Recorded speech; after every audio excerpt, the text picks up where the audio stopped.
Despite my efforts to be kind, it's disheartening that my sister-in-law spoke with an icy tone, seemingly pushing me away.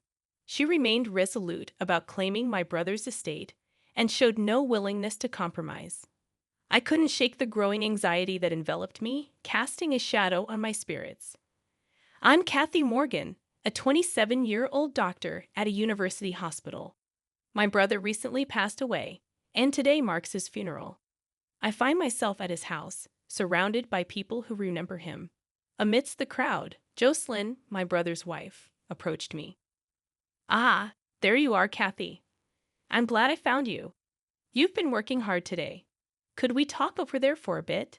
Jocelyn asked, initiating a conversation. Yes, Jocelyn. Sure, I replied, following her. My brother and Jocelyn married 3 years ago and moved into the spacious house where we grew up. The house, meticulously built by our parents, boasted a large garden and other features. Despite our comfortable living arrangements, our family faced challenges.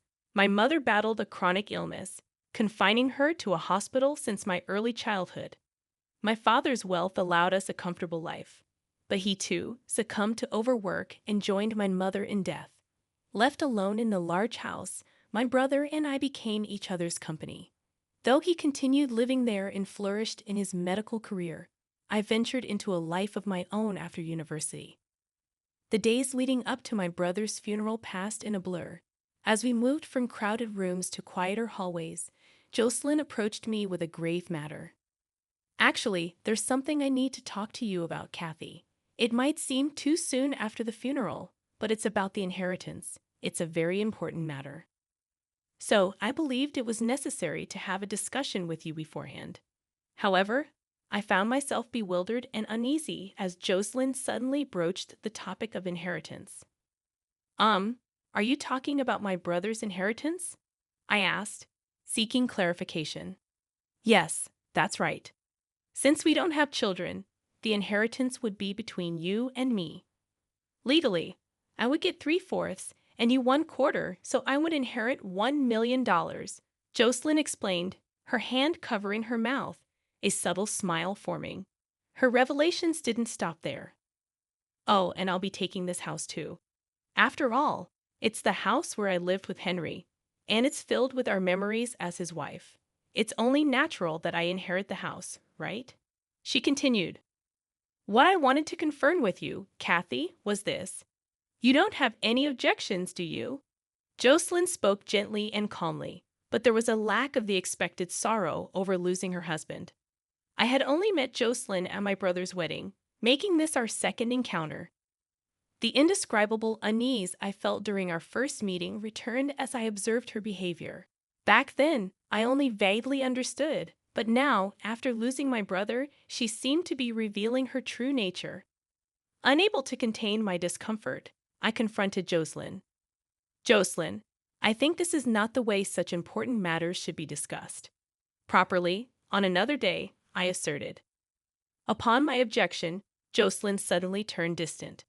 Her previously calm face tightened, and she looked at me with cold eyes. Oh, is that so? I'm trying to be nice, and yet you don't understand. What a pity. Well, I have a reliable lawyer. I will make sure to get my share of the inheritance, she said, her tone condescending. I married Henry because he came from a wealthy family.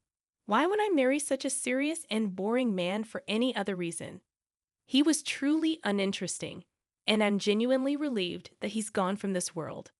I couldn't believe what Jocelyn was saying. My bad premonition about my sister-in-law was proving true. Did my brother know this side of her? If he did, why did he choose to marry someone so unsuitable for him? Shocked and unable to say anything, I watched as Jocelyn walked away, having said what she wanted and seen my reaction. She probably felt there was no need to stay any longer. I stood there frozen, overwhelmed by complex emotions. Even after returning to my own home, I felt downcast and engulfed in gloom. I had a feeling that more unpleasant things might follow, leaving me restless as these thoughts weighed on me. I found myself reminiscing about the years spent with my brother, feeling as if my heart would burst. Realizing I was now alone, tears involuntarily traced my cheeks. Then, a precious promise I had made with my brother vividly came back to me, as if I were seeing it right in front of my eyes. Kathy, I decided when I grow up, I'll become a doctor. One good enough to cure Mom's illness. If Big Brother is going to be a doctor, then I'll become one too. We'll study together and find a cure for Mom's illness, right? Let's work hard to become doctors together. Then Mom will surely get better, my brother had declared, his face beaming with happiness. That important promise echoed in my mind after our mother passed away.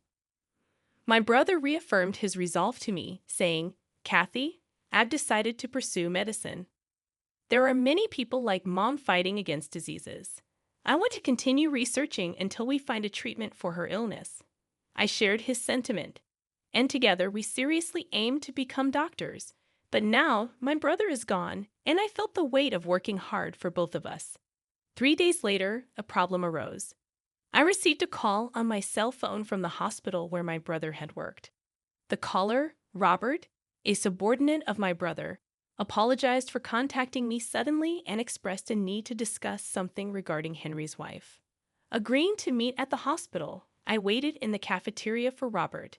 He soon appeared and got straight to the point after a brief greeting. He explained, Actually, yesterday, Jocelyn suddenly came to the ward. She brought some sweets, saying my husband received great care here. Then she asked who was the closest to her husband among his colleagues. Describing Henry as kind and dependable, Robert recounted their college days and work experiences. However, Jocelyn's line of questioning seemed to change, as if she was probing for something more. She then asked, Is there anything my husband was hiding from me? Instinctively feeling that getting further involved was dangerous, I answered, Not that I know of. Suddenly, Jocelyn raised her voice, demanding to see where her husband's belongings were. She insisted that she could check them right there, threatening consequences if anything hidden was found. Understanding that Jocelyn was searching for something related to the inheritance, Robert explained that he refused her request, citing the confidential and personal nature of the ward. However, she was later seen wandering around the hospital, probing other staff. I couldn't forgive Jocelyn for barging into my brother's workplace and troubling unrelated people. Deciding it was best to meet with her directly and settle things, I thanked Robert and was about to leave when Jocelyn appeared at the hospital entrance. It seemed like she was planning to probe around the hospital again today. Noticing me, Jocelyn approached and spoke. Oh, Kathy, what are you doing here? Were you thinking the same thing, perhaps? I found myself speechless, maintaining a silent demeanor as Jocelyn suddenly burst into laughter. You're searching too, aren't you? You don't have to hide it. Searching for what? Pretending you don't know Henry's will. He must have thought that if I got it, nothing good would happen. He would have written a will to prevent me from getting the inheritance. If he did write one, he must have given it to someone without hiding it, so I probed you. But it seemed you didn't know, Jocelyn remarked, continuing her tirade despite my silence. But really, Henry's sister, not knowing anything, he must not have trusted you. You didn't hear anything even when Henry was suffering, did you? Henry didn't rely on you, it seems, she continued, her words hitting me like a barrage. My head spun, and I gradually lost track of what my sister-in-law was saying. Given your reaction, you really didn't know. About a year ago, I noticed Henry's demeanor was different, so I asked him if something was wrong. Then he said he might be ill with the same disease as your mother. He looked very troubled. His complexion was poor too. Henry was often busy and away, and I was out too, so we didn't see each other much at home. But I noticed something was wrong with him. He must have been suffering mentally. As for me, I married him thinking I'd never have to worry about money. To be burdened with caring for a chronically ill husband was the last thing I wanted, Jocelyn confidently explained, seemingly unaware of the impact her words had on me. In shock, particularly about Henry suffering from an illness, I stood there stunned. Henry sounded normal during the occasional phone calls. He must have hidden it, not wanting to worry me. But I should have noticed something was wrong. We were the only siblings, and I didn't even know that he was suffering from the same illness as our mother. It was terrifying, especially since I had witnessed our mother suffer from it. While I was lost for words in shock, Jocelyn pressed on. Are you blaming yourself, Kathy? Honestly, you and your brother are too serious and gloomy. It's sickening. I can't wait to get the inheritance and say goodbye to such dreary people. After her cutting remark, Jocelyn was about to leave when Robert's voice came from behind me. Excuse me, is this really a conversation to have in the middle of a hospital? Frankly, it's a disturbance. There are other patients here. If you're done, please leave.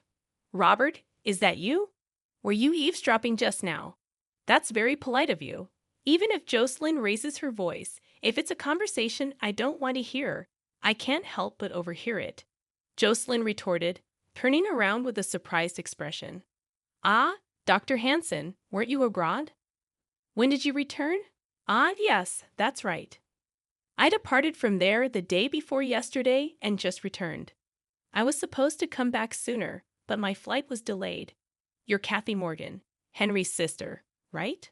I was just about to go see you. This is perfect timing. Yes, I am Henry's sister. I awkwardly responded to the sudden conversation. Scott, seemingly searching for something, began rummaging through his bag. Where is it? Ah, here it is. Here you go. This is Henry's will. He asked me to give it to you if he died. Sorry, it's late. I'm glad I could finally deliver it, Scott explained, handing me Henry's will enclosed in a brown envelope. I couldn't help but wonder why my brother gave the will to Scott. Why did my brother give this to you, Scott? I know, right? I've been friends with Henry for a long time. You might not remember me, Kathy. Do you recognize this? Scott showed me 3 moles on the back of his right hand. As a child, I saw those moles and said they looked like the Big Dipper. Ah, those moles. Could it be Scotty? Scott used to live nearby and was my brother's best friend. I affectionately called him Scotty, and we often played together. He moved away in high school, and I had completely forgotten about him. Kathy, you remembered. That's great. I reconnected with Henry when I became a doctor. I'd always felt we were similar, but I never imagined we'd end up in the same profession. Henry talked about surprising you with our reunion, but then he found out about his illness. That's when he came to me with a request. He knew I also had a law degree, so I guess that's why he trusted me with his will, Scott explained. Finishing his explanation, Scott turned toward Jocelyn, addressing her with a cold tone. Ah, about the inheritance, you might want to give up. Deceiving a kind-hearted person like Henry might work, but not with me. Unfortunately for you, Henry was aware of your cunning nature. He asked me to watch over his wife in case something happened to him. I've been getting reports from his subordinates about your abnormal behavior, Jocelyn. You were planning to find the will, forge it, and claim the inheritance, weren't you? But if it's too late now, it's in your best interest to back off quietly. Besides, Henry said the right use of the inheritance is something only my sister Kathy would understand. I see, so that's how it is. But to trust a sister who didn't even know about her brother's illness to leave a large sum of money to such a young girl, really, what was he thinking? Who knows what she'll use it for? Jocelyn maintained a defiant attitude, but her face had paled slightly. Looking around, I noticed a crowd had gathered due to the commotion. Among them were young doctors talking to each other. Hey, isn't that the person who wrote that paper and made headlines recently, right? I was thinking the same. That's Kathy Morgan, Henry's sister. I read her paper on rare disease research, and it was truly impressive. I heard she's going to do research abroad soon. The conversation among the young doctors caught the attention of other medical personnel, causing a buzz in the area. More discussions were overheard. Isn't that Henry Morgan's wife causing a scene? She's famous for being seen around Fifth Avenue. Oh, that's true. Shopping for luxury brands, going on trips, living a flashy life. I heard she's been supporting a gigolo. Maybe she's after the inheritance. That's possible. I mean, she's been wandering around the hospital, asking questions. It's creepy. Amidst various conversations, I realized I hadn't yet checked the will from my brother. I peered into the brown envelope in my hands. Inside, there was a piece of stationery and a white envelope marked Will. Upon opening it, I saw it began with "To Kathy" in my brother's handwriting. As I read through it, I was so shocked by the contents that I instinctively handed the will to Scotty. "Scotty, this is..." After reading the will, Scotty smiled quietly and addressed Jocelyn. "Jocelyn, it seems you've lost. Henry was planning to end his marriage with you. The letter says so. About the marriage certificate you forced him to write, it seems Henry never submitted it, so he wanted to assure his sister that she could rest easy.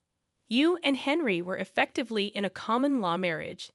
You never had any right to the inheritance in the first place. That's a lie. There's no way he would do such a thing." Jocelyn's momentum faded, and she began muttering quietly to herself. "Kath, can I see that envelope too? May I?" "Oh, sure." Scotty peered inside the brown envelope and confirmed its contents, then added another blow. "Here's the official will as well, Jocelyn. If you want to see for yourself, I won't stop you. Feel free." Jocelyn's face turned ashen, and she looked visibly upset. She seemed at a loss for words, her lips trembling. Continuous criticism of Jocelyn rose from the onlookers. Jocelyn, now without an escape, was frozen in place. Soon, the hospital's administration, alerted by the commotion, had the crowd dispersed to their respective duties. When I looked up again, Jocelyn was gone. After that day, she disappeared from our family home and never reappeared before me. Following my brother's will, I inherited the estate. My research paper on the rare disease that affected my mother and brother received high acclaim, leading me to relocate overseas to continue my research. Part of the inheritance was used as a donation to help those suffering from the rare disease, and the rest was allocated for research funding. Scotty, my brother's best friend, and now more than that, became my life partner. We, as medical colleagues working abroad, are planning to register after our marriage this June. Our hope to free more people from the grip of the disease that afflicted my mother and brother remains unchanged. Together as husband and wife, we aim to continue our research, supporting each other along the way.